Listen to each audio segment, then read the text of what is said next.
ఈ వీడియో అయితే నిన్నటిది అంటే సాటర్డేది. సో నేనైతే మమ్మీ వాళ్ళ ఇంటి నుంచి అయితే వచ్చేసాను. హాలిడేస్ అయితే అయిపోతున్నాయి కదా! సో ట్యూషన్ అయితే పెడదామని చెప్పేసి వచ్చాను. బట్ ఎవ్వరూ రాలేదు ట్యూషన్‌కి. సో లంచ్‌కి అయితే నేను చామగడ్డ కూర చేస్తున్నాను. నాకైతే చాలా ఇష్టం ఈ కర్రీ అయితే. ఈ రోజు కన్నా మన నెక్స్ట్ డేకి ఇంకా బాగా టేస్ట్ వస్తది చామగడ్డ కూర. మీరెప్పుడైనా అలా తిన్నారా? కామెంట్ చేయండి. ఈసారి అయితే నేను సెపరేట్‌గా బాయిల్ చేసుకున్నాను పక్కకి చామగడ్డలు. లేకపోతే యాక్చువల్‌గా అయితే దాంట్లోనే ఏసి విజిల్‌కి పెట్టేసేదాన్ని. కర్రీ విషయానికొచ్చేస్తే మంచిగా ఆయిల్ ఏసేసుకొని, ఆనియన్స్ వేసుకొని మంచిగా వేగాక అల్లం ఎల్లిగడ్డ పేస్ట్, పసుపు, కారం అన్నీ వేసాక టమాటోస్ కూడా యాడ్ చేసేసుకొని మంచిగా మగ్గినాక చింతపండు పులుసు కూడా యాడ్ చేసేసుకోవాలి.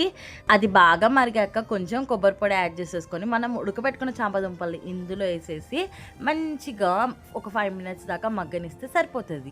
లాస్ట్‌లోకి అయితే ఇలా కరివేపాకు, కొంచెం గరం మసాలా యాడ్ చేసేసుకుంటే కర్రీ కంప్లీట్ అయిపోయింది.